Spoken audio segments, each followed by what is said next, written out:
I'm Becca Smith, a solution architect at NetGain. I'm a CPA and started my career at Deloitte in their business tax service group.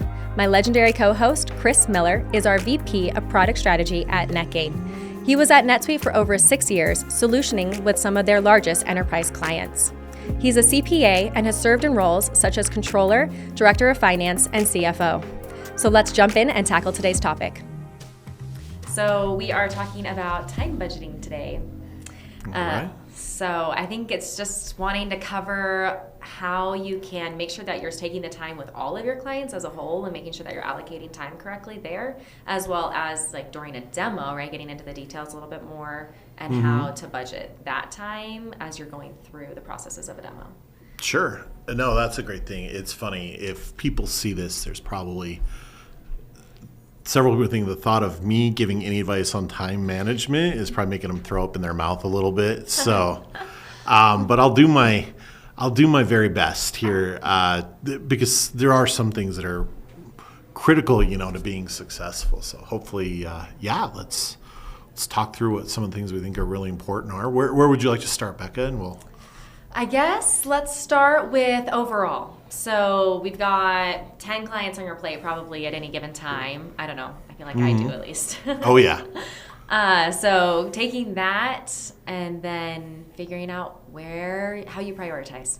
Maybe sure. That's a good way to put it. Yeah, no, that's a good thing. I was always a similar way because I know here at NetGain you get pulled in a lot of directions too. Like a lot of times it'd be nice if you just had to do solution consulting, but a lot of times you find yourself working on projects like for product, new features, or you're curious about something. Doing a podcast. Yep, doing a podcast, exactly. So, you're probably similar. Like, I try to set aside some time kind of at the beginning of like how much time can I budget to do some product stuff, do these special projects, and then leave time. Because one of the things that I've always been notorious for is I will say yes to everything and then get way overcommitted and then be like, I'm going to suck at all of this stuff and then have to be like, okay, we got to remove this around or move this around. It's something I've never probably overcome, but I'm aware of that because it's, I used to think I could do something with like no prep, and now I realize I have to give myself so much time, so much runway. So I guess to do something, yeah. How do you look at a project and know how much time it'll take you? It's a good question. The first thing I usually start with, Becca, is I try to think of like let's say like something comes along and you get the requirements or something. There's always kind of like that, you can tell if it's like a big or a medium or a small maybe, and so I kind of almost have like in my head like a little budget of what I think.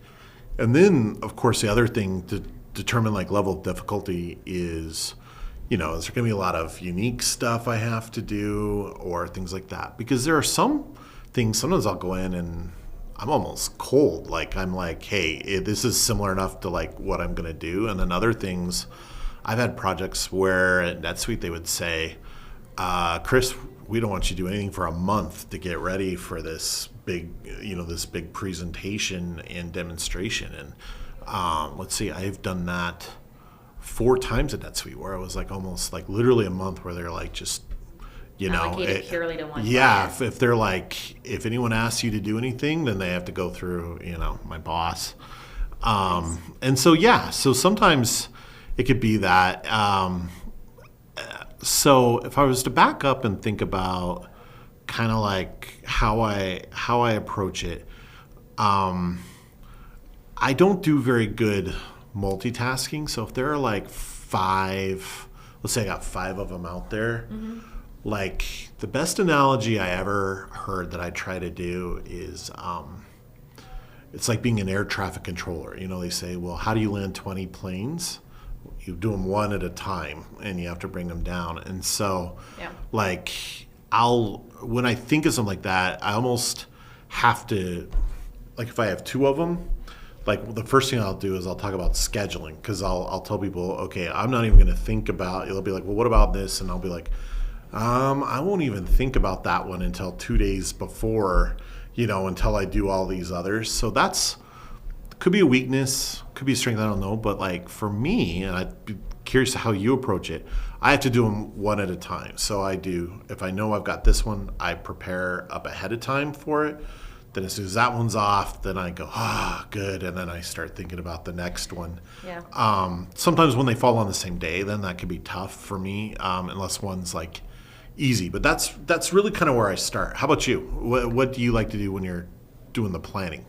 Yeah, so similar to you in the sense of I use a little bit of knowledge of just past projects I've been on. I really focus on when my AEs give me a list of requirements that the client is looking for, what is out of the box and what isn't. And so anything that isn't out of the box, I kind of look at and see that's going to take me an hour, that's going to take me 2 hours, that's going to take me an entire day. So trying to budget that a little bit. And then I'll block off time on my actual calendar, which I know you do too, because I've looked at your calendar. And I think that is one of the most helpful things is actually going on your calendar and saying, hey, these 4 hours are prep for this client. Yeah. And it may not always end up actually all of that being prep, but setting aside that time so that other things don't get scheduled on top of it makes the biggest difference for me. Yeah, I think that's really good. Yeah, I remember when I read a thing, I didn't know what to call it, but it's like time blocking is like what, and I was like, that's what I need to do, because I have to do the exact same thing. If I don't block out prep, it'll come in. And then the other thing, sometimes you probably run this too, is it's a lot like some of what we do is like when a normal you come in to see the doctor and they're like, you need this, here's a prescription, and it's 50 minutes. And other times it's like the ER, and it's immediate. It's immediate, and it's also putting out fires. Yeah, and it's like you don't know what you're dealing with, and it's like it takes as long as it takes. And so, I know usually I don't get called in unless something's like really screwed up or weird or something, And so I try to put in some of that extra, buffer that's like thinking time too. When I come to approach something on the planning, you start with kind of like your outline and your overall, and then I start putting there, and then I'll have to add a little bit of extra time to be like, okay, what do I need to think about or ask about, and kind of get to the bottom of it. Time, Matt. It's funny because like you've seen this here at NetGain already, Becca. Like the solution consult, almost always, all the projects, especially like the sales flow, is always like we're always the constraint. How much can you as a solution consultant handle so much in volume? Because while the sales, the AEs are really busy, there's usually a lot more of them, and many times they're doing things like prospecting or sales. Very seldom is it like we have to have they're running the sales cycle, and like we're really lucky at NetGain because most of our AEs can run most demos. But anytime there's any particularities like with the client or anything that's not out of the box, right?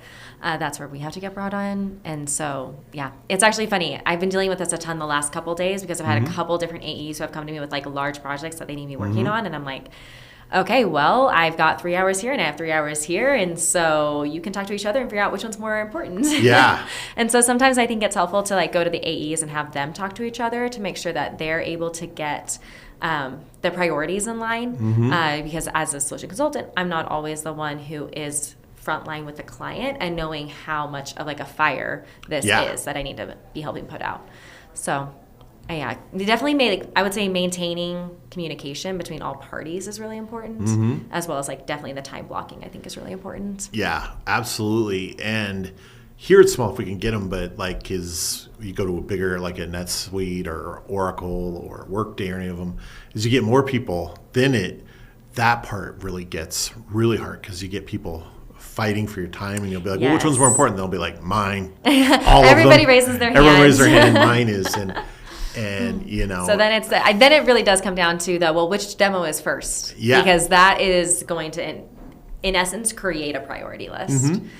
So it is. And a lot of times on this podcast we'll end up talking about actual craftsmanship or technique. But this is actually one of the really hard parts of like when you step into management is how you resource these things. So like I've had managers, great ones. And the thing that I always thought was the hardest was how do you resource all this stuff? Because it's essentially a job where you make everybody mad on a regular basis because they're all like, I want this. You got to tell them no. And of course, everyone wants to tell the customer, well, we'll have that ready. How about 1 day from now, we'll have this all ready. And they come back and you tell them it'll be 3 weeks because we're booked up, and then they worry. And like that to me, I think is when you get into like the management side, to me is almost, this is kind of like the hardest thing is because you have to protect a lot of your SCs from themselves, or else like me, like I said earlier, they tend to be yes personalities. Yep, I will say yes, sure, I want to help you, sure, what can I do with it? And then I look and I'm like, there's no way I can do all of this. We're going to have to do this, and be bad. I had a friend, we were in grad school, and I've always admired his commitment to get out of something. I thought I've had to do that. And we had this big test. And I came to him, and I sat down at the student center. This is at CU in grad school. And I was like, man, are you ready for the test? And he was like, no. And I was like, what are you going to do? He's like, I'm going to eat that muffin. And I was like, what do you mean? He's deathly allergic to nuts. And so he had a banana nut muffin. No. And he was like, okay, Chris, I'm going to eat this muffin, and then you got to help me get to my car, so we can take the EpiPen, before I pass out. So I was like, all right. And so we did it. Being the quote-unquote good friend I was like, all right, let's have a life-threatening shock, and then we'll get you to the hospital. So he had to go to the hospital, but then he told our professor, had an allergic reaction, had to go to the hospital. Well, no one can ever challenge that. So that was his way. And I've had to pull that close to that once in a while on some of these where I'm like, I am in way over my head. I wish I had a banana nut muffin I could eat and get out of that. And so that's where having a really good manager can sometimes help, save you from yourself and be like. Well, I would say a good manager both recognizes when you're underwater and is someone that you trust enough that you can come to and say, hey, I'm underwater. Yeah. And so, rather than having to eat the banana muffin, you can go to the professor and say, hey, it's not going to happen today. Yeah. That's exactly right, though. You're right, though. And that's what makes a great manager in this is feeling like someone can come and say, hey, I'm overwhelmed, or I need a hand. It took me a long time to do that, actually, because the biggest thing to your ego in this thing is feeling like you always have to be the one who has the answers. Mm-hmm. And you hate being the one who's like, oh, I don't have any answers today. Or I don't think I can get to that, or I don't know that, or any of those things is hard. But man, the times when I've done that, or had a manager say, Chris, I looked at your calendar and I don't know what you're thinking, but there's no way you can do all that. And of course I'll be like, yeah, I can, no problem. And then about 30 seconds later, I'm like, no, you're right. I'm in way over my head. Is like a lifesaver. And so, just kind of as we're doing this, I think that's honestly what makes a great solution consultant manager is knowing exactly how to help people be successful, have the right pace so that they're operating the best, and do that. So yeah, skill that I have not mastered. So obviously I don't know how good I'd be at it, but. Well, I think that's a really nice actionable piece of advice for a manager, though, is make sure that you're aware of what your SC schedules actually look like. Per college standards, you're a great friend. Great friend. Yeah, I'd be the guy, they were like, hey, we have to do various things. I'm like, all right, I'm in, dude. So the yes personality started young. That's exactly it. I was like, I didn't even think twice about it. Okay, you're gonna threaten your life. Then we're going to jab you with your EpiPen, and then I got to rush you to the hospital. Yeah, and then you still have to take the test. Yeah, and then I still have to go take the test. Exactly. This is a good plan. I love it. Well, okay. I love that. I'm switching topics a little bit. I think I want to take like the budgeting conversation, that time conversation, more to that granular level. So once you're in an actual demo, how do we budget like kind of step by step as you're going through? And I know NetSuite is really awesome. And obviously I've demoed with them a ton of times. You've worked there. We tend to have an agenda, right? Like number one thing is going to be that you have an agenda with like a time allocated and all of that. Yeah. But I guess how do you go about making the agenda? How do you... Oh, great question. Because you actually hit on it, Becca. Like that agenda slide is actually the most important of all the PowerPoints everyone shows. That thing is always the most important because in it contains what's important. It should contain, what's important to the customer, why we're showing something, how much relative importance we're going to put on something within that. And that's something that the very best reps that I've seen work actually take the time to talk about what should be on the agenda and why. And other times I'll even talk, and if they don't, that's one of the places where we should not ever worry about stepping in and saying, hey, I think this is important. This has too much time. This has not enough. Here's the relative things. Because that's kind of like almost like your budget. If you were spending time, this is what we want to see have happen. Totally. So what I'll do is in the course of the overall project, there's usually a couple of things. People need to, in any demonstration, you want to achieve 3 or 4 things. The first one is almost always the most important one is building like trust and having the people see themselves being able to use the system. Yep. And so you're not there necessarily to teach someone how to use it and be like, this is how you set it up, but like help them see themselves using it. Like if they can visualize, I can do this, you've accomplished one of the major hurdles. Then there's the technical requirements that you want to be able to do. And then there's kind of understanding like kind of their individual workflow or how they want to do it and some of their individual concerns. And if you can get all 4 of those in, then that's kind of like when you have an A+. That's when you win. A+ thing. That's when you win. Sometime one of the things for me, the hardest demos, many times end up being the ones where I do a lot of the talking and I have to feel like I have to fill all this content. And in an ideal world, we would you want to be able to talk, and then the software almost becomes like a prop. Like if you were holding up a sword or a laptop here or a microphone, the screen becomes almost a lot like a prop. And so when I'm demoing, one of the things I think is I try to make everything complete, the screens complete, the data and everything.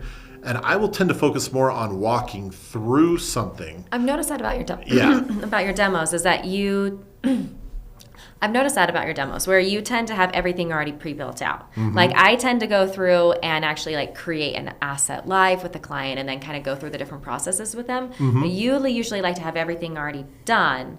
Yep. And then you just show them kind of like where the buttons are.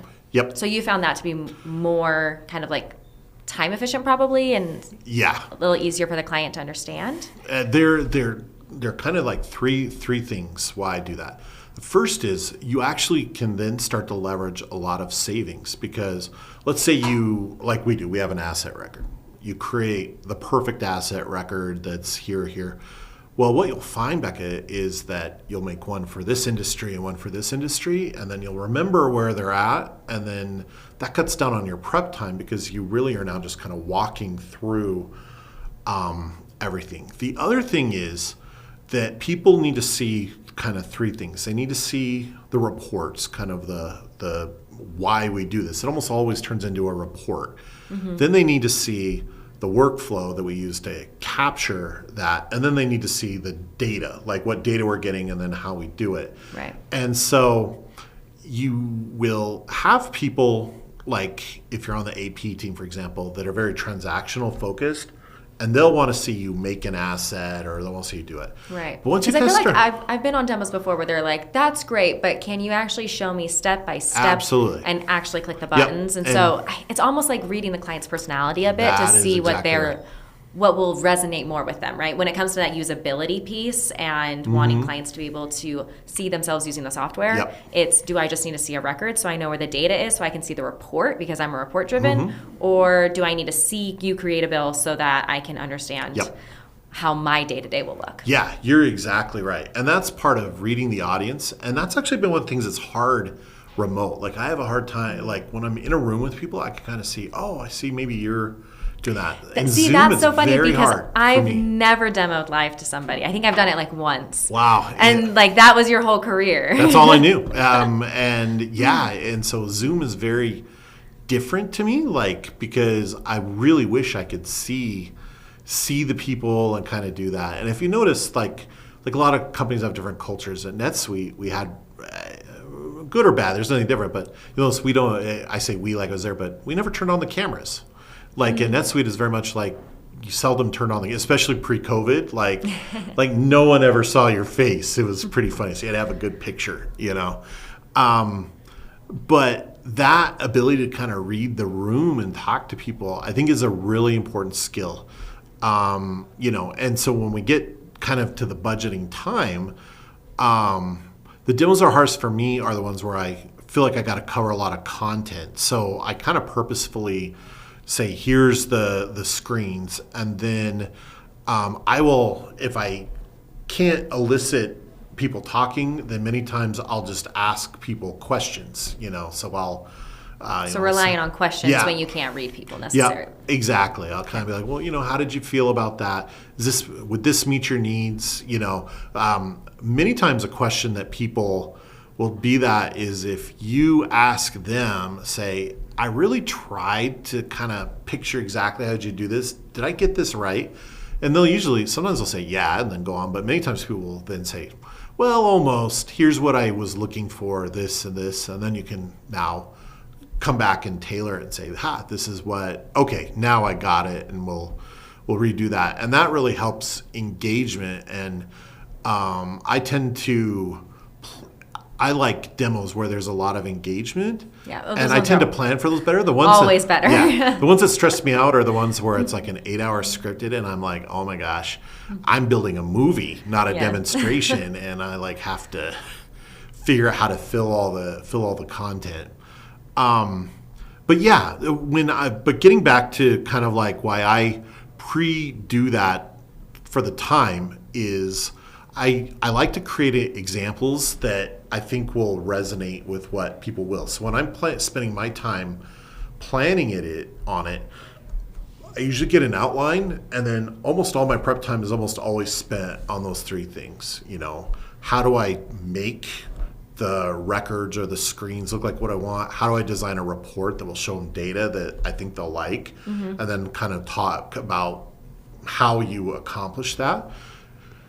And that can vary, you know, like on an asset like CS, where we have one of our standard products, kind of gotten to where I don't have to do a huge amount of prep except for industry type preparation. So, you know, if we have some like cell phone tower company or the rental company, you've already got the pre-built out examples. And then we've got it. Like you were saying, once you have something pre-built out in the system, you're able to just go and use it again and again. Yeah, that's exactly it. The other, now when you do kind of like make it, kind of like how you did, I've been burned many times by not testing it, like going like, oh yeah, that'll work. I got that done. And then not actually hitting the button and doing it. So if you know you've got to do that kind of a demo, like you make a test example and then you have to make sure that whatever you're doing, you know, then copy it and run it again. So we would always test it so it looks good. Nothing's worse. And it can be time consuming, but I think that that's actually a great use of time is to go through and click all the buttons yourself. So that way with confidence, you can say, yes, that will work. Or yes, that is going to do what you think it will. And that way, like as the SC, I think that's really important to go through and click every button in the software at some point in time and to do it pretty regularly. Like I feel like when you're learning the software, you do that. And then like 6 months in, you haven't done it in a while, right? But you need to go and do it again because there's updates being pushed and things are changing, and that's how you learn when there's like new things inside of the product. So I think absolutely. That's like very important. And your role is going to be a lot like my role. You're doing that is you're always out on the edge pushing the new stuff. And so that's kind of where you're creating the new stuff and I'm testing it. Yes. And I need the help. And so but when you're doing that, you're exactly right. In the course of the prep, you may not hit all the buttons in front of the customer in the demo, but you have to do it all in the prep because to push the envelope of what's done. Well, and it just comes off so much better in a demo when you can confidently say something because you just did it an hour ago. Yeah. So. I think that in and of itself will kind of resonate with the client. Yeah, absolutely. Because it comes back to the main purpose of what you're preparing for is helping them see themselves using the software and having confidence. And so when you present it that way, having done it, it just naturally makes all of your other efforts, that much more valuable or more prepared. So totally. Okay, well, I think that was really helpful. I guess I would say the takeaways on the individual piece, I guess if we were to summarize, would be that you need to have kind of thought through what the most important pieces are for the client, right? What the priorities for the client are. I would say clicking the buttons, making sure that you can be very confident with what you're presenting to the client, and then making sure that what you're presenting is clean. So whether that's having records prepared or having done like kind of a sample and then having it ready to go and prepped for the client, depending on what their use case is, just making sure that what you're presenting is relevant.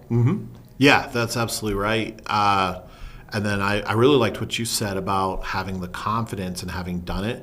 And in the course of preparing those examples, that's exactly what you do. You've gone through everything, and so you know exactly how you arrived there. So there's nothing more comforting than a demo account that you're the only person who's touched. Yep. Okay, perfect. Well, thank you. All right. All right. Well, I'm Becca Smith, and I've been joined by Chris Miller. Thanks for listening to SC Corner. You can listen to us on any of your preferred streaming services, or you can always look up our products at netgain.tech.